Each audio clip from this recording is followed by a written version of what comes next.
네, 지난 금요일 김건희 특검의 압수수색이 있었습니다.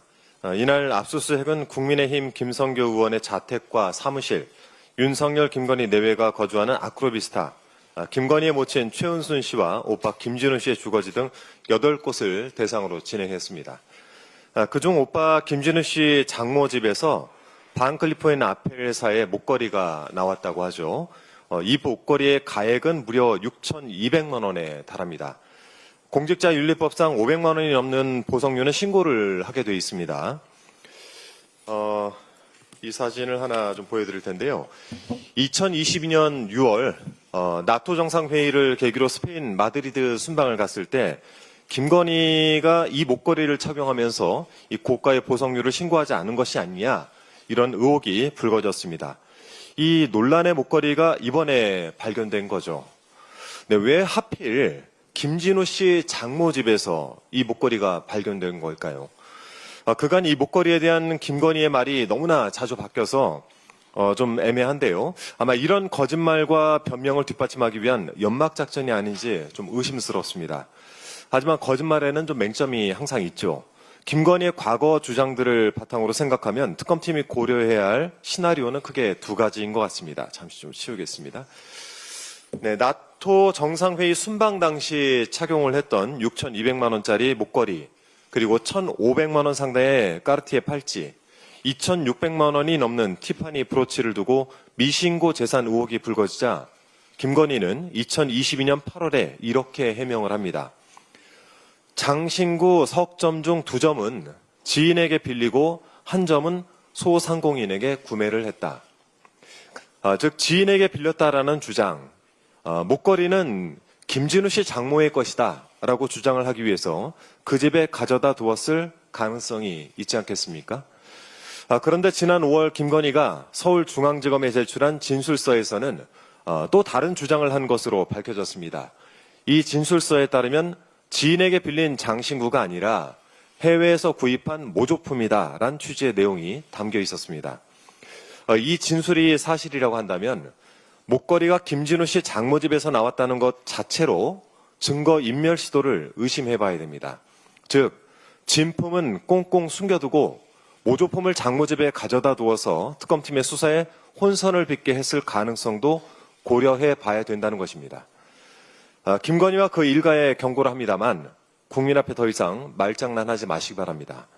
김건희 본인의 삶에 도대체 어디까지가 거짓인가 싶습니다. 이력서에 허위 경력을 기재한 것이 들통나자 돋보이고 싶은 욕심 때문에 그랬다라면서 그것이 죄라면 죄라고 주장을 해 국민적 공분을 사기도 했습니다. 숙명여대 석사학위 논문 표절인 것으로 드러나자 학위가 취소됐고 회원 유지를 멤버 유지로 표기한 논문은 두고두고 인구에 회자되고 있습니다.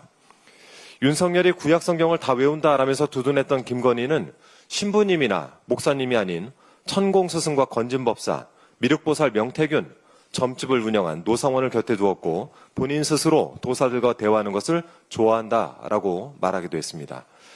김건희의 이름과 호칭, 외모, 직업에 등의 세간의 풍문이 파다하지만 굳이 구체적으로 언급은 하지 않겠습니다. 자, 이쯤 되면 상습적으로 거짓말을 하다 스스로 믿어버리게 되는 리플리 증후군도 매우 중증인 것 같습니다. 이 끝없는 거짓말로 국민을 농락한 김건희, 그 민낯을 특검 수사를 통해서 명명백백히 밝혀내야 되겠습니다. 반클리포인 아펠 목걸이를 지인에게 빌렸다라고 해명했던 김건희는 물론이고 그 실무를 맡았던 대통령실 관계자 전원을 수사선상에 올려서 엄정하게 수사하기를 촉구합니다. 이 특검 수사를 방해하려 했던 저희나 또 정황이 발견된다면 업무방해 혐의까지 더해서 무겁게 그 죄를 물어야 되겠습니다. 끝으로 한 가지 더 말씀드리겠습니다. 이진숙 방송통신위원장에 대한 이야기 안 드릴 수가 없는데요. 어제 이진숙 위원장이 SNS에 장문의 글을 올렸습니다. 그 제목이 휴가 유감입니다. 제가 최고위에서 사의 표명하고 좋아하는 휴가 길게 가라라고 발언했던 내용을 정성스럽게 캡처를 해서 함께 올려두었던데 뭐 해보자는 거죠. 이준숙 위원장은 아직까지 자신이 왜 국민적 질타를 받는지 주제 파악이 안 되는 것 같습니다. 이 SNS 글에 직장 생활을 40년 가까이 했지만 휴가 신청에 반려된 것은 난생 처음이다라면서 자신은 휴가를 신청했을 뿐이지 휴가 간 게 아니다라는 취지로 항변을 했던데 제가 같은 회사에서 휴가 신청을 15년간 해본 입장에서 그런 넋 빠진 소리 처음 들어봅니다. 자괴감이 듭니다. 지금 본인이 직장 생활하고 있습니까? 만일 직장인이 일했다면 징계나 잘렸겠죠. 폭우란 재난 상황이 벌어지는 바로 그 순간에 휴가 계획을 짜고 있었던 방송통신위원장을 본 적도 없습니다. 본인이 재난방송 컨트롤 타워라는 것도 깜빡했겠죠. 저는 방송국에서 근무하면서 수많은 재난 현장을 다녔는데 그 기억을 상기해보면 휴가고 뭐고 생각할 틈이 없습니다. 지금 이준석 위원장에게 직무 태만에 책임을 물어도 모자랄 판인데 어디서 유감을 운운하고 있습니까?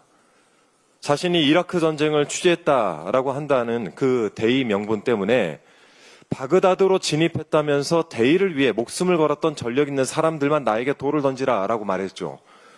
그렇게 따진다면 태국 쓰나미, 인도네시아 대지진, 중국 스촨 지진 등 이 여진 속에서 목숨 걸고 재해 현장을 취재했던 저는 돌을 던져도 되겠죠. 쉬고 싶으면 쉬어야죠. 그래서 지난 25일 오후 3시 30분 조퇴하겠다라고 한 이진숙 위원장의 휴가 신청은 대통령실이 수리하지 않았습니까? 합당한 휴가 신청은 허가하는 게 당연한 일인데 조퇴한 일은 쏙 빼놓고 굳이 휴가 유감이란 글을 올려서 스스로 긁어 부스럼 만들며 이런 내용으로 정치행위라는 것 지탄받아야 마땅합니다.